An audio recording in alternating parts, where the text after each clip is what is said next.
Lotus black, cake, coke, 2 cold drinks, 3 cocktails, silver space, lace, earring, Abramwood, Lotus black, cake, coke, 2 gold drinks, 3 cocktails, silver space, lace, earring, Abramwood. Cardigan's Forest Garden is a community permaculture project. Its aim is to help people spend time in nature and learn how to grow food. Its co-founders, Alpay and his partner Claire Turner, had set up several forest gardens before.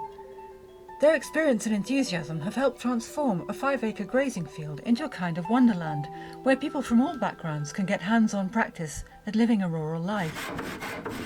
Alpay's website, Naturewise, has helped attract volunteers, and his other creation, the Cardigan Eco Shop, feeds into the garden by providing it with funding and attracting volunteers as well. At its official launch in August 2019, there was a carnival atmosphere. Star features included a rousing speech by the Lady Mayoress, the amazing yellow shed, and the striking compost loo.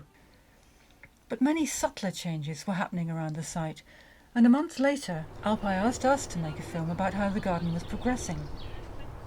Over the next 3 months, we recorded volunteers planting fruit trees and erecting outhouses, people working together and having real fun. I'm really taking loads of weight here. In January 2020, Alpay died suddenly. A couple of months later, the entire nation was shut down because of the coronavirus. Nobody would have blamed Claire for giving up. Anybody who knows her would tell you that just isn't her. During all the lockdowns and in between, she carried on, organising permitted outdoor work parties every week. In doing so, she kept faith with the vision that she and Alpay developed together, at the same time providing a lifeline to others. Oh, Scooby-Doo. This film, recorded 18 months later, is an update on recent progress at the Cardigan Forest Garden.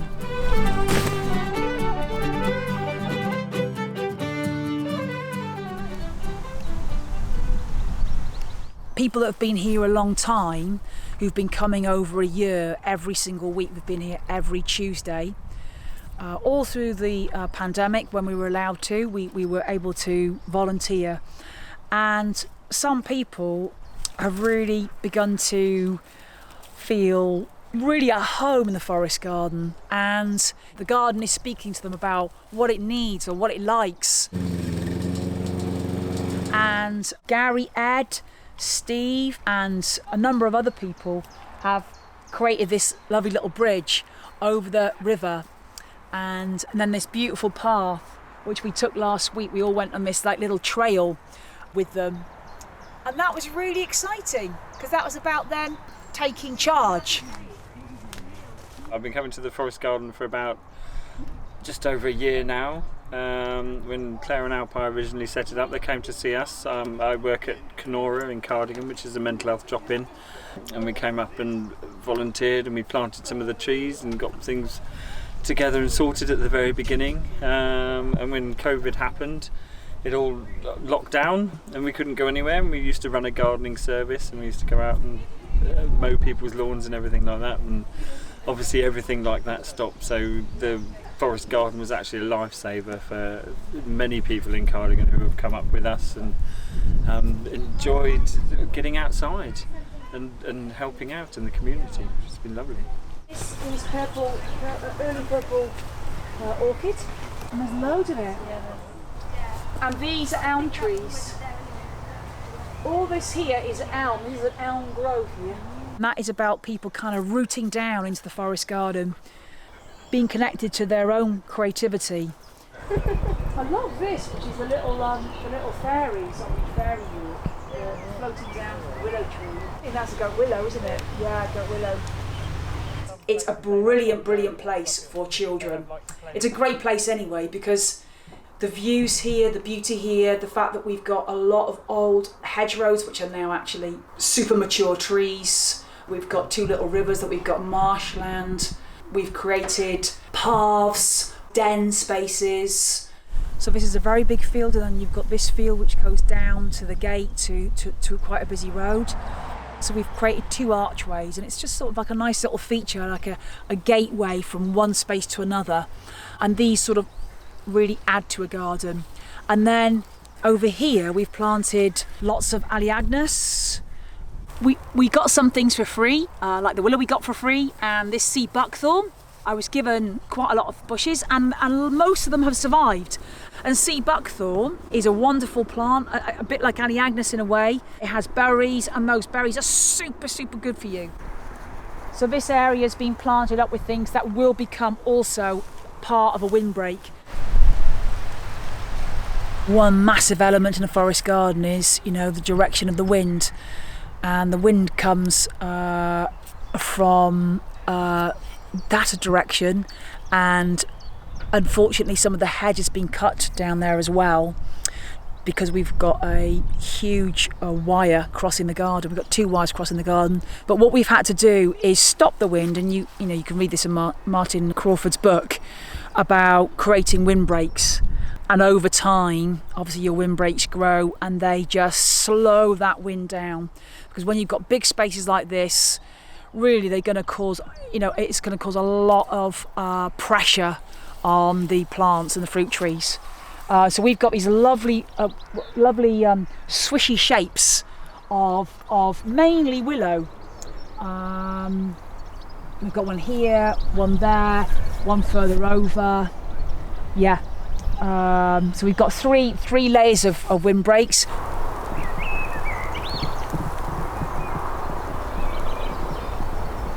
We've got the old hedge as well. This was already here, and that's round here.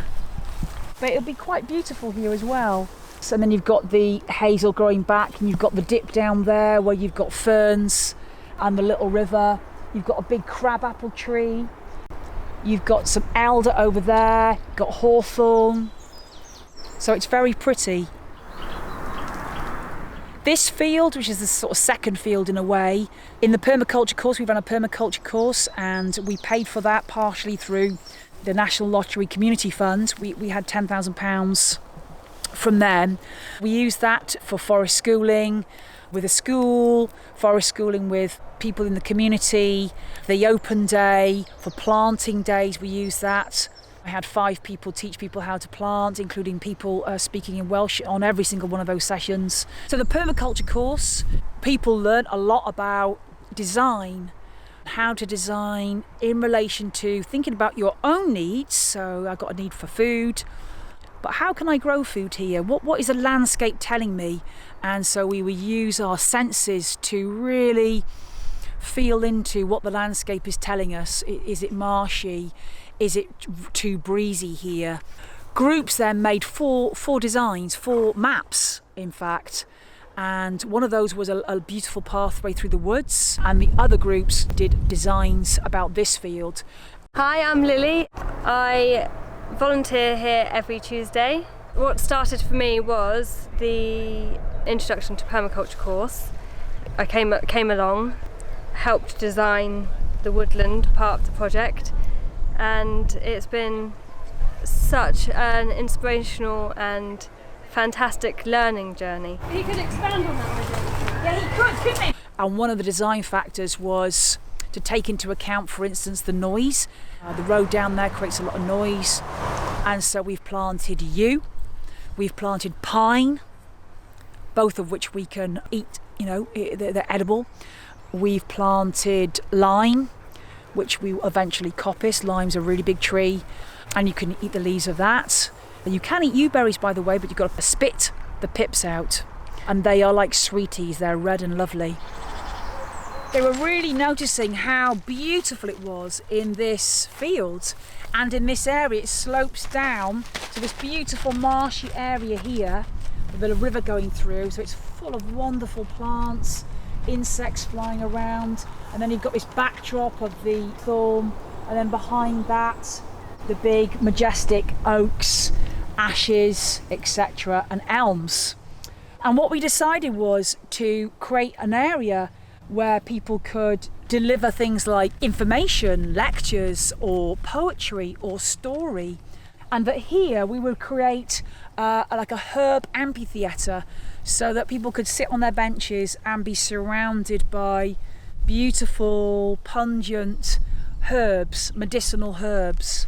So we've covered this area, and that's a project that will happen probably within the next year or so. But just a few weeks later, things were already moving. Okay, so if you want to go and get some of the wool, not standing on end plants. That too much? Great, yeah. Okay. It has a really hard time just leaving bare soil. So it's good to aid the plant by surrounding it with mulch of some sort. We're using this as mulch. This is lovely wool, and it's sad in a way we have to use it. You know, it's not being used to make jumpers. Poor old farmers aren't able to use it. They don't get paid enough, which is totally bonkers. But on the other hand, here it is, and we're using it as a resource.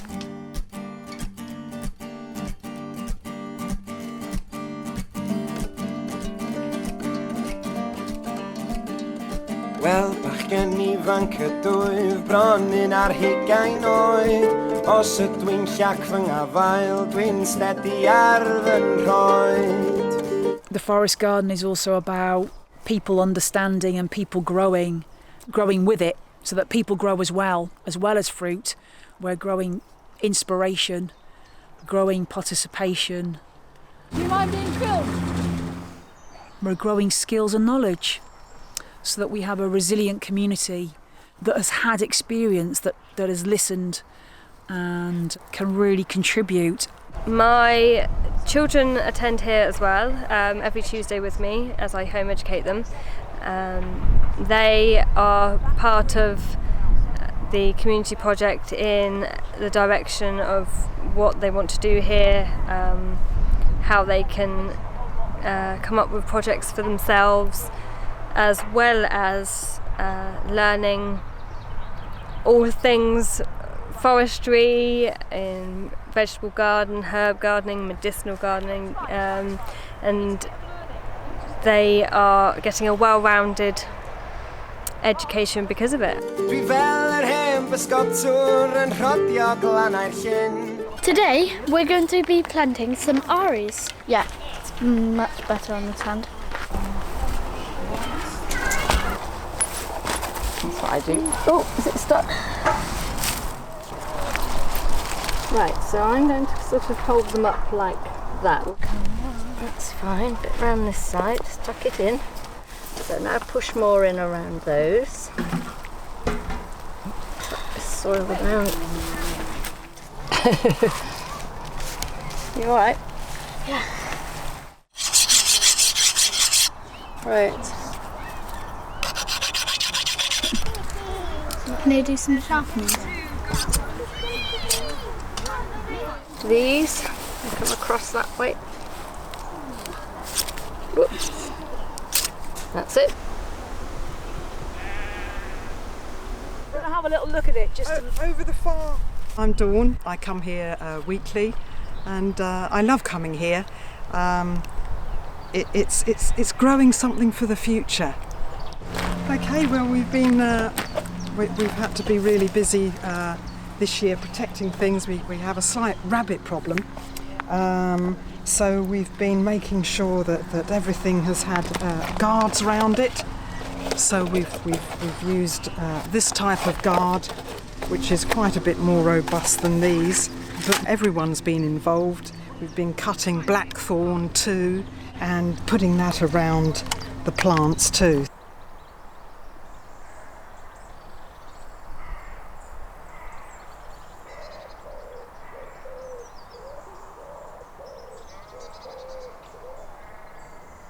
People call me Tom. I've been interested in herbs for years, and I've been healing myself and healing animals. I came here because they were starting a forest garden. There was forest garden in St Dogmaels before, and I thought it'd be interesting to see how the garden would develop, and growing apples and pears and plums and various vegetables. Yeah.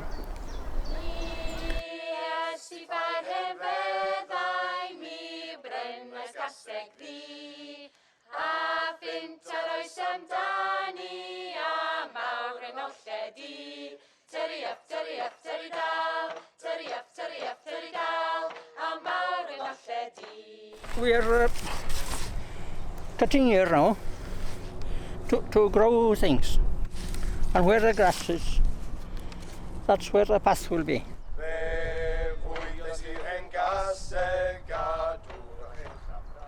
I've done forest schooling at Copperswood College, and I did it in the last forest garden, and now we're doing it here.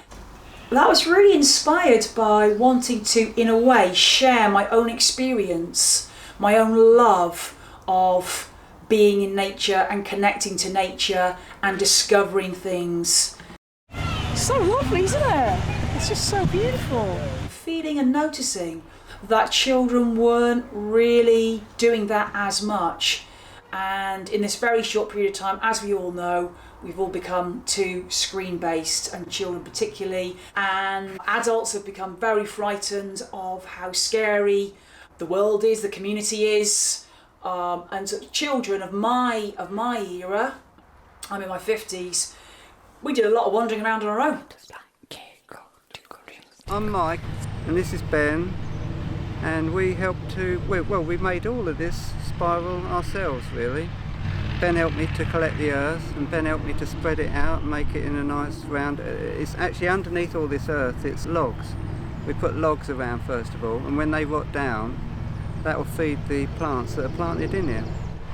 There, it took us about 3 weeks to build, didn't it, Ben? Yeah, I wouldn't have been able to do it without Ben, because he helped me a lot. You filled up the wheelbarrow, didn't you? And then helped to spread it all out and make this beautiful shape. We were sad when it finished, really, because it was such a nice thing working together. So this is a guild bed, or, you know, like a family. It's going to be a family of plants and trees. Fruit trees, fruit bushes, you know, you've got teasel, you've got some ground cover if the strawberries live. Oh, there is a strawberry. When we get the rabbit-proof fence, we'll be able to put a lot more herbs directly in, and fruit bushes, and really build up these guild beds. Okay, so we're really busy. My name's Raphael, and I've been involved with the project since 2019 when I was brought on as a Welsh language volunteer coordinator. So when we were planting all of the trees, I was doing it through the medium of Welsh, teaching people how to plant a tree basically.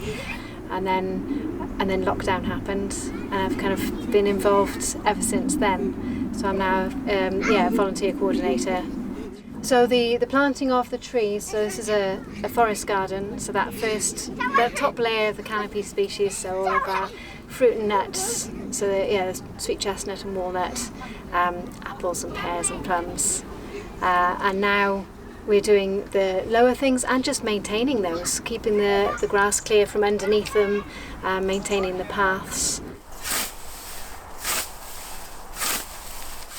And we're planning for the next layers underneath those now, so those kind of herbaceous perennials and the herbs and medicinal species, and also making it more accessible. So all ability paths, making sure that the whole community can come and be involved.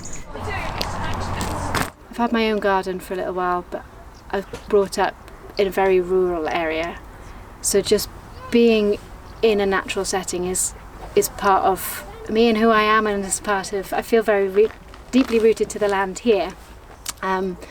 So whilst I never called it permaculture, that observation from being a child and intimately knowing the plants and trees around me in quite a small space, but that's been kind of, you know, it's there a long time ago, and then you kind of rediscover it.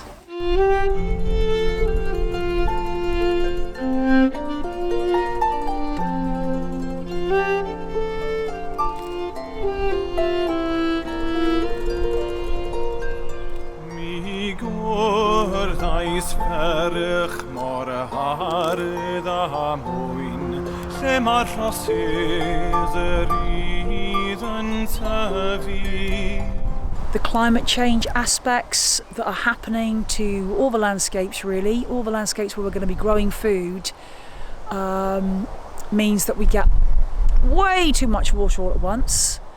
And when we dug holes to plant trees, they were full of actually moving water. I mean, It was really challenging. So where we decided where we wanted to plant trees, we had to think again. So that's one thing.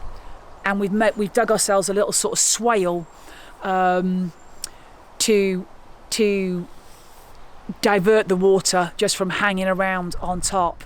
The problem is you have all the water in one go, and then you have periods like April where it didn't rain. And last year that happened as well. We actually had to water by hand with, watering cans, the trees. It was so dry here that it caked, it was clay, it was hard, it was difficult. So over time, the trees themselves will begin to regulate the water here. Obviously we've used mulch, and we've had to remulch every single tree and fruit bush. And I think we've planted something like 125 trees and probably a similar amount of fruit bushes. And today, one of the things we're doing is creating more areas where we will mulch the ground to kill off the grass to plant this year. And we're going for a Heritage Lottery grant to get ourselves thousands of pounds worth of more plants to plant. My name's Owen. It's only the second week I've been here. Family's been coming for a little bit longer. We only just recently moved down from Cardiff to Pembrokeshire, and finding this has been really good. And really enjoy coming here every week. The children really enjoy it. It's a nice little community, and it's been really good.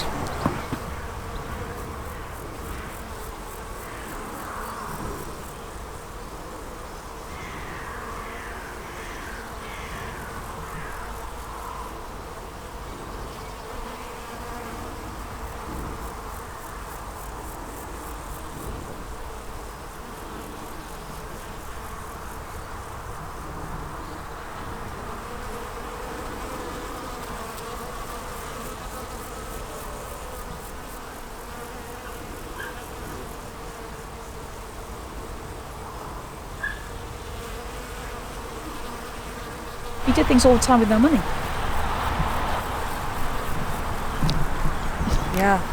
Yeah, so Alpay was a real inspiration because he kind of wasn't frightened about making things happen, and he didn't look to having lots of money for himself, so he wasn't limited. His only limitations were what he could manifest, and in fact, because he was an inspiration, he manifested a lot. So he manifested the eco shop with no money whatsoever. He didn't have any money to make that shop happen, and people decided to rent that shop for free for two and a half years. Somebody gave the shop for free. People came and worked for free, and they produced lots of money.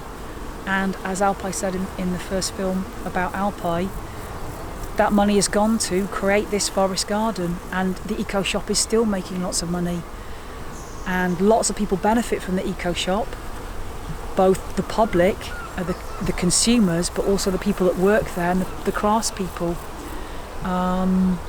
So the whole thing is very permaculture, and it's like a closed system, so that you're not producing waste, you're producing stuff that then feeds back into the system. And that really is what nature does. And one of the permaculture main design principles, if you like, is everything cycles. So nature knows how to cycle, and we know how to cycle. We just got out of the loop of it. And that is what creates abundance, and that's what Alpay did. So create the forest garden, all the money we spent on building bridges, compost loos, the enormous shed, and then buying trees, and we're going to be buying more things now, creating beautiful places for people. It can be done. We can do these things. Yeah.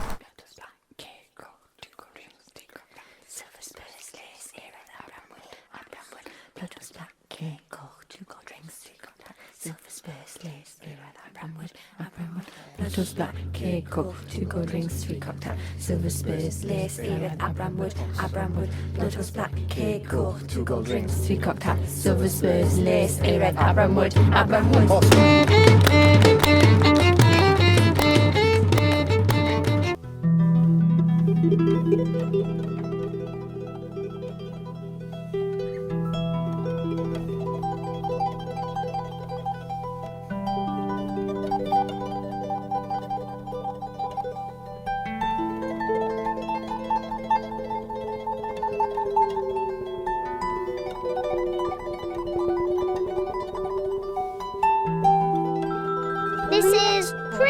Cricket. He's my bestest friend ever.